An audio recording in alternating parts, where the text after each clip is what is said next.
Kebahagiaan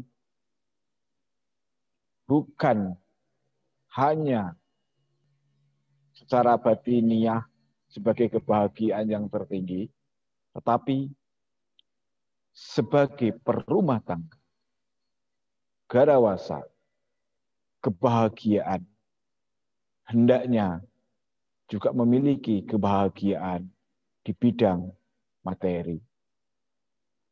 Bapak, Ibu, saudara-saudara sekalian, banyak yang tentunya berpikir secara bijak. Kebahagiaan yang dikejar adalah kebahagiaan surgawi, bahkan kebahagiaan abadi nibbana. Itu sesuatu yang sangat luar biasa bijak. Tetapi mari kita berpikir juga bagaimana menjalani kehidupan di dalam masyarakat untuk mengisi kebahagiaan materi atau kebahagiaan duniawi. Sebagai kelompok masyarakat yang memilih jalan hidup sebagai garawasa, tentunya materi adalah salah satu kebutuhan yang wajib dimiliki oleh umat Buddha. Di samping kebutuhan batiniah. Alangkah naifnya kalau seandainya dalam kondisi lapar, kondisi kekurangan, kondisi dari kenyamanan, kondisi yang jauh dari kemapanan, hanya mementingkan kebahagiaan batiniah, khususnya mereka yang menjalani kehidupan sebagai garawasa atau perumah tangga. Mengapa saya katakan naif? Bukan berarti jelek, bukan berarti tidak baik, tetapi dhamma di sana yang diberikan kepada garawasa dalam kondisi badan jasmani lapar, badan jasmani masih lemas, badan jasmani belum terisi nutrisi-nutrisi yang dibutuhkan, tentunya juga mengganggu daripada batiniah yang diberikan melalui dhamma di sana. Sehingga bagaimana sikap umat Buddha yang telah memilih menjalani hidup sebagai garawasa atau perumah tangga. Banyak yang bisa kita petik, pelajari, bisa kita baca, kita bisa pahami dalam kehidupan ini. Khususnya mereka semua yang telah memutuskan hidup sebagai perumah tangga. Kebahagiaan materi merupakan salah satu penopang daripada dhamma itu sendiri.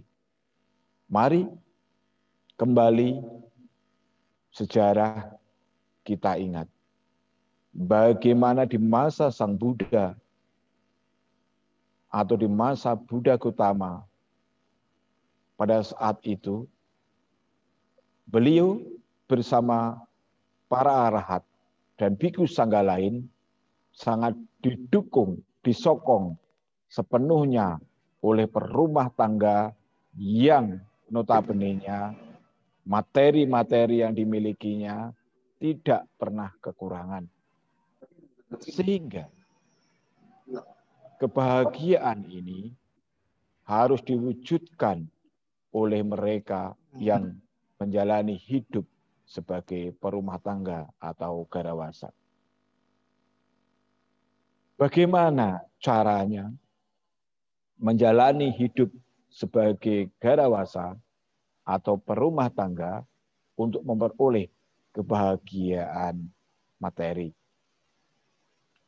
Buddha memberikan nasihat kepada seluruh masyarakat pada masa itu adalah dengan sikap-sikap yang bijak. Pertama adalah sikap Utana Sambada. Utana Sambada adalah rajin, tekun, penuh semangat untuk melakukan pekerjaan yang menopang kehidupannya, yang menopang kebahagiaannya, yang menopang keluarganya, yang menopang dhamma itu sendiri. Jadi harus mewujudkan rajin, semangat untuk memperoleh kebahagiaan materi. Jadi Bapak Ibu, saudara-saudara sekalian, ini adalah satu hal yang bisa dilakukan. Bekerja dengan cara yang baik, dengan cara yang dilandasi dengan pikiran yang bijak, dengan dilandasi pengertian yang baik, tentunya akan memberikan kebahagiaan bagi mereka yang melakukannya. Yang kedua, setelah bekerja, setelah mengumpulkan, setelah memperoleh materi-materi itu, bagaimana sikap kita sebagai umat Buddha yang senantiasa berkontribusi positif bagi pengembangan Buddha Dharma. Mari kita berpikir sederhana. Sekali lagi, berpikir sederhana. Kehidupan Babajita atau para pertapa atau saat ini sering kita sebut dengan kehidupan para biku, tidak pernah lepas sepenuhnya dari berumah tangga. Sehingga bekerja yang telah dilalui dengan semangat, dilalui dengan bijaksana, dilaksanakan dengan usaha yang tiada putus asa, adalah mengumpulkan materi-materi. Setelah terkumpulnya materi, terkumpulnya harta benda, tentu kita harus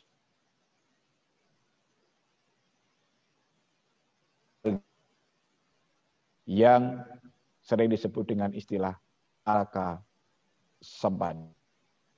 Araka sampada adalah menggunakan dengan bijak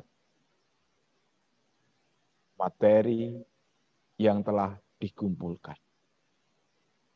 Bijak di sini tentu adalah berlandaskan dengan pemahaman dhamma, pemahaman etika, pemahaman yang membawa kebahagiaan bagi diri sendiri, bagi orang lain, keluarga, bahkan kebahagiaan bagi masyarakat secara umum.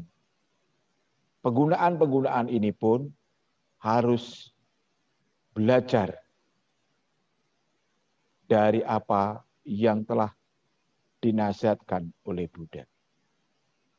Selain daripada itu, Bapak Ibu, saudara-saudara sekalian yang berbahagia di dalam Dhamma, bahwa setelah bekerja, memperoleh materi, hendaknya juga kita berteman dengan mereka yang benar-benar memahami etika, mengerti etika, dan menjalankan etika. Atau dalam istilah bahasa kanon Palinya adalah kalyana mita. Kalyana mita dibutuhkan bagi umat Buddha untuk menjalankan kehidupan ini sehingga senantiasa kita berkumpul dengan orang-orang, sahabat-sahabat yang bijak. Sahabat-sahabat yang bijak, teman-teman yang baik, teman-teman yang senantiasa berperilaku terhadap kehidupannya berlandaskan kebajikan, berlandaskan pengertian dhamma, walaupun sederhana, tentu berusaha memperindah kehidupannya ini seperti kehidupan gambaran yang kita baca, yang kita selami di dalam kehidupan surga. Semua orang memimpikan kehidupan surga. Surga kecil kita dapat wujudkan dalam kehidupan ini dengan kita memiliki lingkungan teman-teman, sahabat-sahabat yang bijak, yang senantiasa berada di sekeliling kita, yang senantiasa mengingatkan kita, senantiasa memberikan dorongan kepada kita untuk melakukan hal-hal yang bijak pula. Contoh ada di depan mata. Pada masa Buddha, bagaimana karena berkumpulnya para biku yang mengikuti pola pikir, pemahaman kelompok Dewa Data, tentunya mereka pun melakukan perbuatan seperti apa yang dilakukan oleh kelompok beliau. Demikian pula kelompok para biku yang berada dalam kelompoknya Sariputta, Moggallana, juga menjalankan kehidupan sebagai pertapa bagaikan apa yang ada di dalam kelompok Sariputta dan Moggallana. Demikian pula saat ini, Bapak Ibu sekalian, kita semangat pergi ke wihara, kita semangat melakukan usaha, kita semangat melakukan sesuatu yang positif karena kita berada dalam lingkungan yang positif.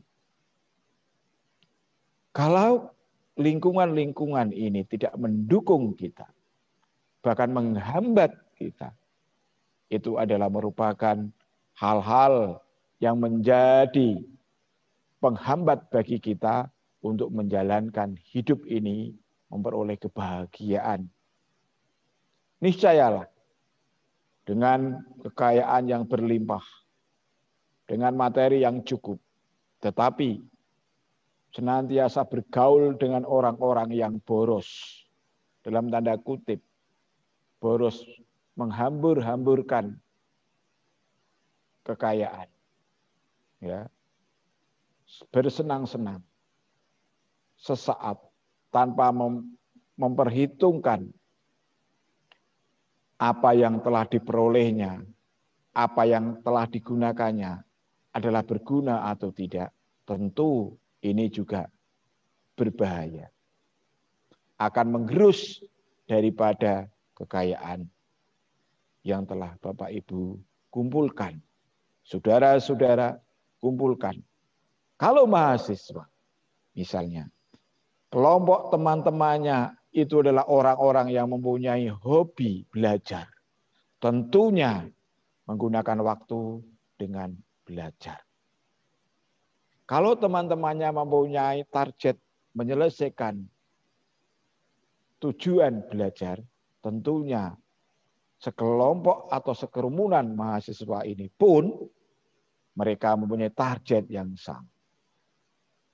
Kalau kerumunan-kerumunan kelompok mahasiswa adalah mereka yang dalam tanda kutip tidak begitu rajin belajar, tentu mereka juga akan mengikuti pola-pola kehidupan semacam ini. Jadi teman, sahabat adalah diperlukan. Sama. Pemilihan-pemilihan ini itu sudah dinasihatkan kepada kita semua, Bapak, Ibu, Saudara, termasuk para biku seperti saya, untuk memilah mereka-mereka yang mempunyai pemahaman diri, menggunakan pikiran, menggunakan ucapan, menggunakan perbuatan badan jasmani, mereka yang bijak. Memilih. Di dalam Parabawa Sutta atau khotbah tentang kemerosotan moral, Buddha juga menjelaskan mereka yang senantiasa berkumpul di dalam kemerosotan, maka niscaya kemerosotan moral pun akan senantiasa mengikutinya. Demikian pula sebaliknya. Di dalam Manggala Sutta, mereka yang senantiasa berkumpul dengan orang-orang yang bijak, maka mereka pun akan berpikir, akan bertindak, dan berucap dengan cara yang bijak. Inilah 3 yang bisa menjadi faktor penentu kebahagiaan materi. Terakhir adalah masyarakat yang terbentuk. Kalau kumpulan-kumpulan anggota masyarakatnya patuh, anggota-anggota masyarakatnya memahami etika, memahami aturan, memahami hal-hal yang baik, maka materi-materi yang dikumpulkan pun bisa digunakan bagi kepentingan masyarakat. Di sini, bagaimana sebagai umat Buddha bisa menggunakan materi dengan bijak. Bapak, Ibu, saudara-saudara sekalian, mengingatkan kembali apa yang menjadi nasihat Buddha di dalam Digha Nikaya 3 188, di sana ada kewajiban yang harus dilakukan oleh berumah tangga. Sekali lagi, ada kewajiban. Demikian pula penggunaan kekayaan materi untuk menyokong kebahagiaan baik bagi diri sendiri maupun bagi orang lain, bahkan kebahagiaan bagi dhamma itu sendiri.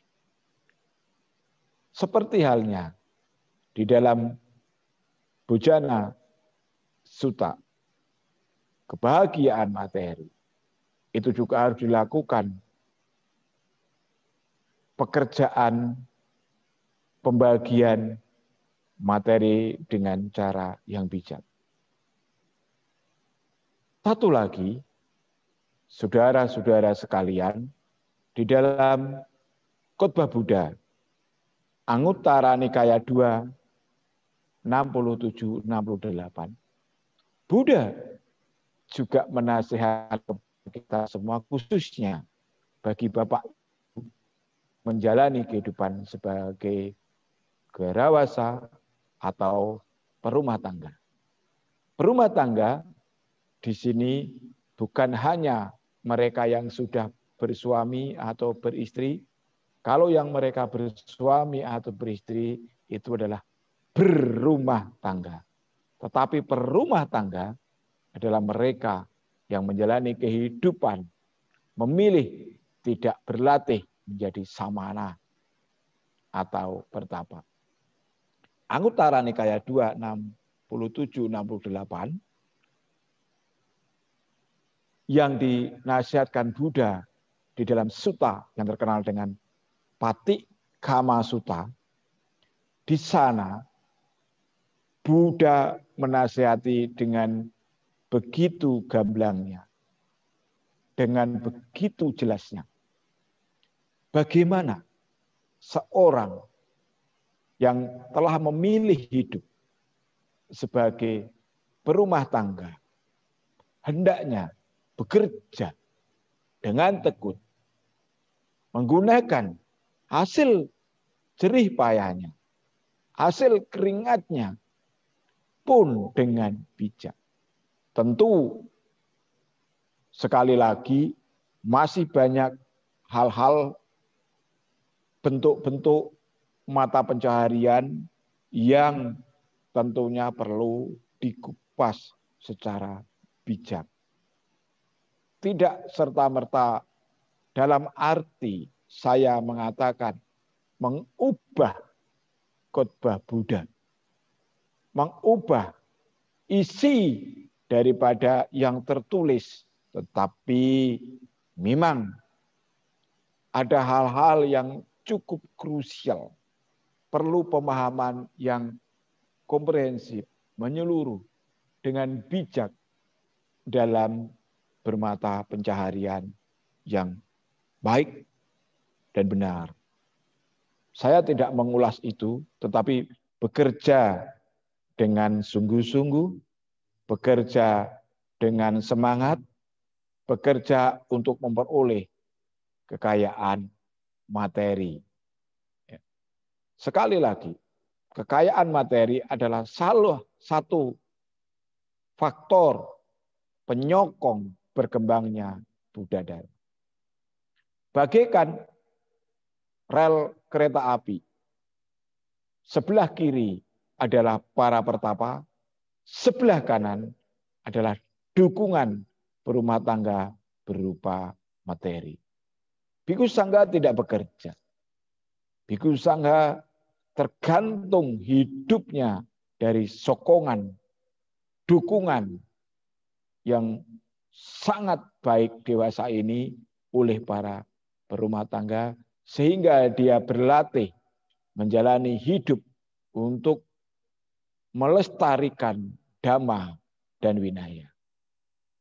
Nah, Bapak, Ibu, saudara-saudara sekalian, bagaimana dukungan, sokongan yang bijak, kekayaan materi yang telah dimiliki oleh para berumah tangga. Paticama Sutta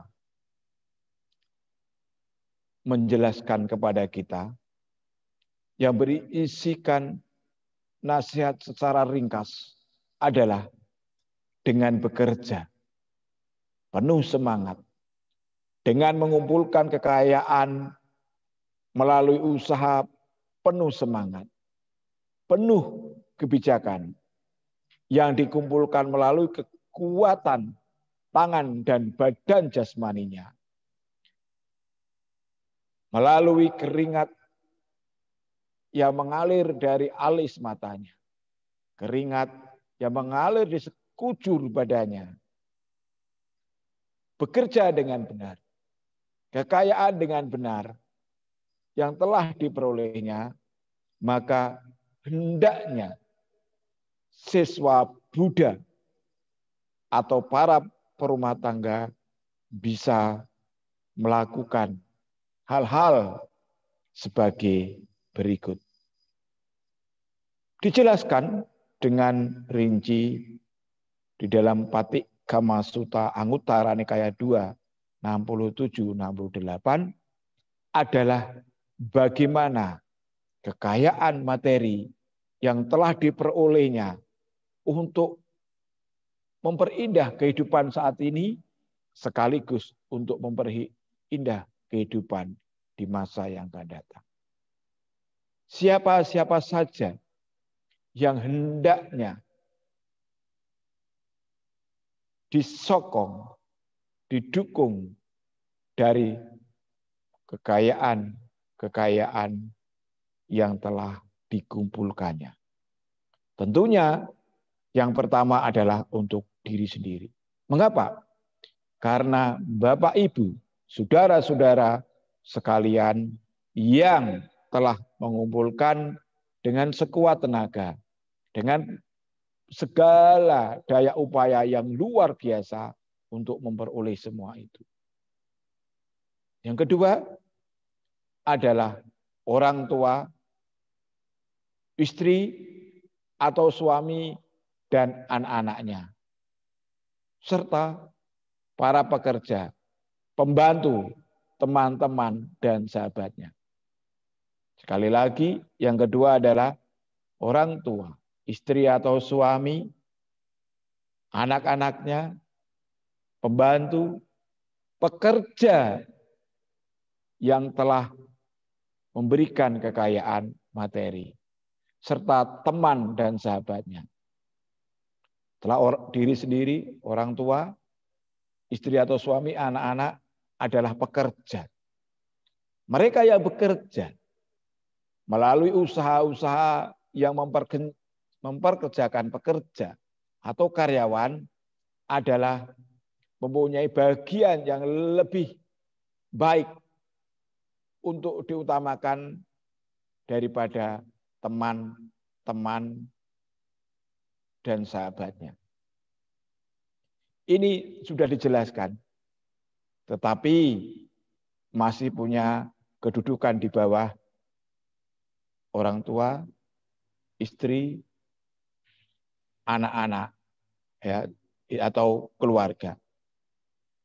Yang ketiga, bagaimana mempertahankan kekayaan materi yang telah diperolehnya, ada mempersiapkan pembekalan terhadap hal-hal yang nanti tanpa diduga bisa menguras kekayaannya, yaitu bagaimana dengan cara bijak, ya, untuk menggunakan kekayaan itu. Misalnya, satu contoh kepada pewaris, ya, pewaris pun perlu dipersiapkan hal-hal yang baik. Mengapa? Banyak pewaris-pewaris yang tentunya tidak melihat bagaimana upaya orang tua, bagaimana upaya daripada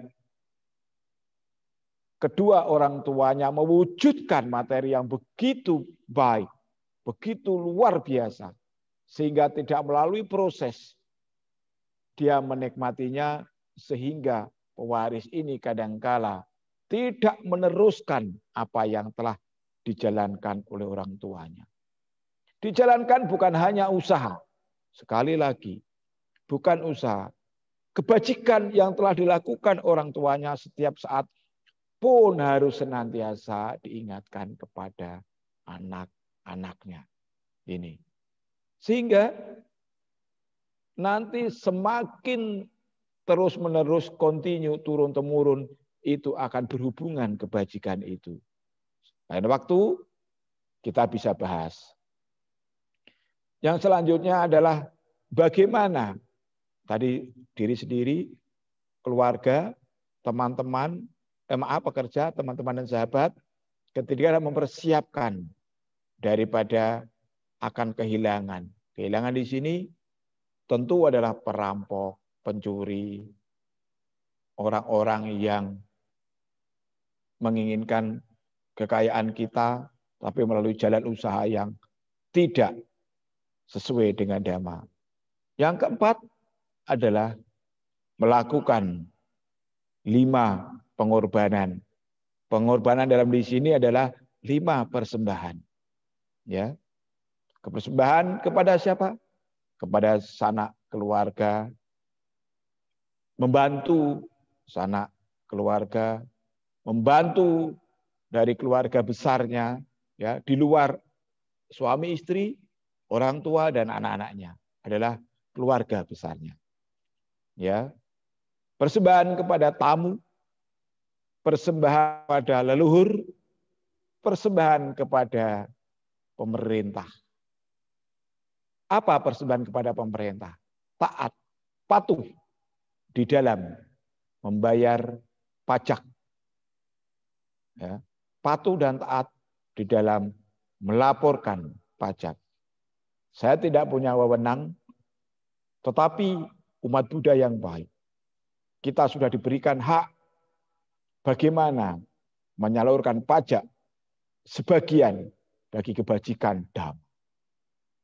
Boleh bertanya secara individu nanti melalui jalur komunikasi yang tersedia di luar Dhamma di sana.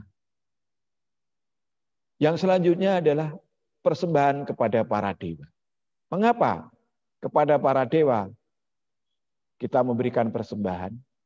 Ingat, para dewa di tingkat kelima dan keenam akan membantu memberikan dorongan kekuatan yang maha dahsyat bagi tumbuhnya kekayaan materi yang telah Anda persembahkan sekaligus yang telah kita peroleh.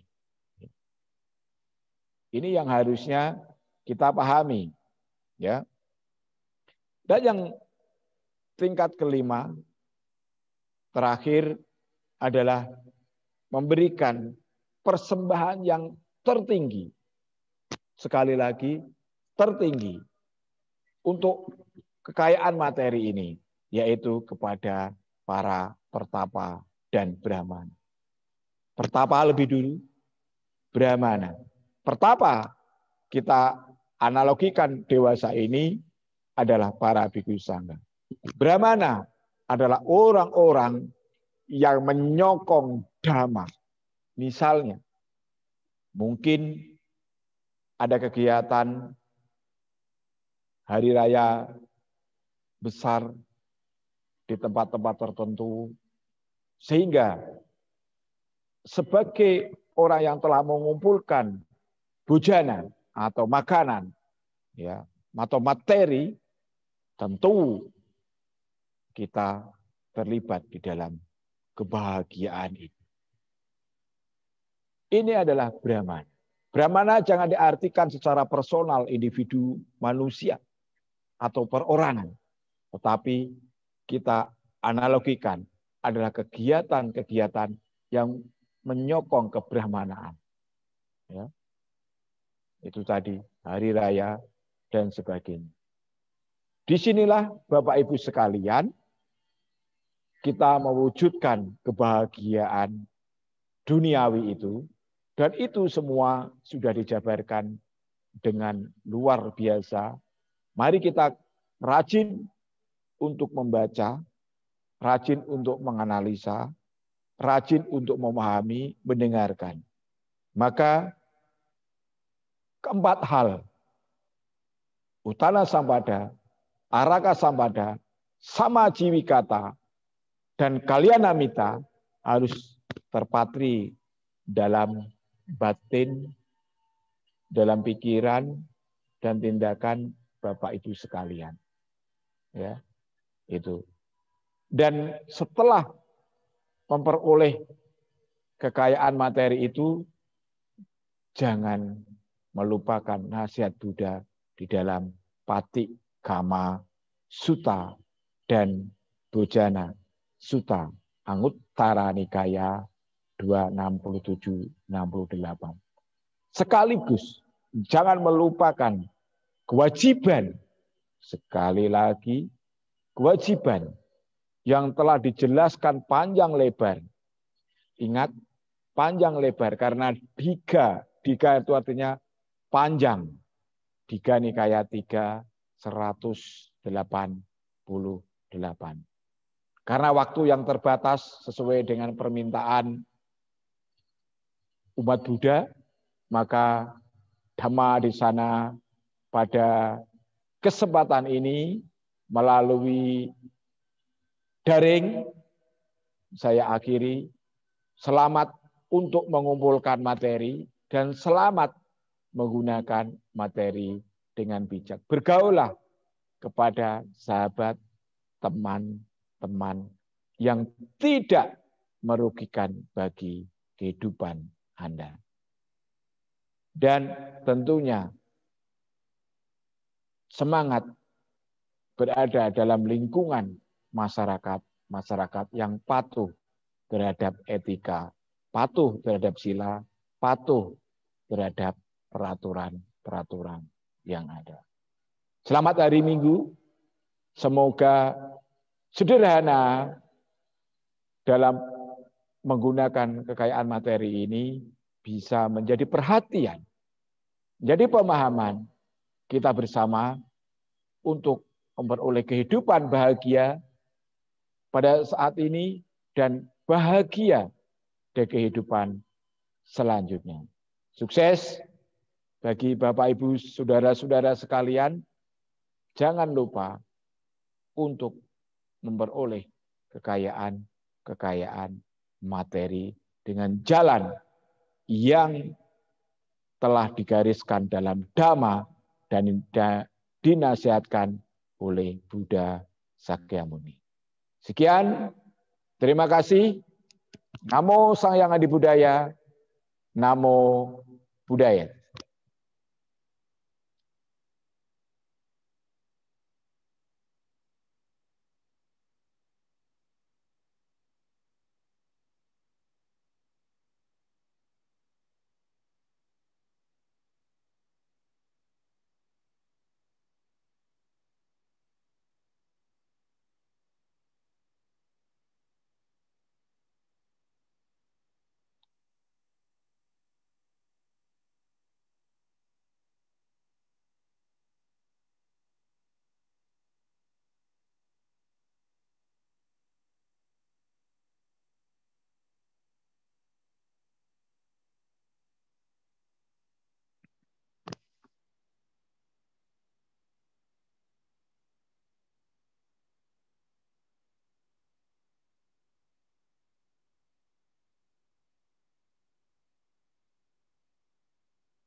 Pak, saya mohon izin live dari Zoom ya, karena hari Minggu dan banyak orang di biara.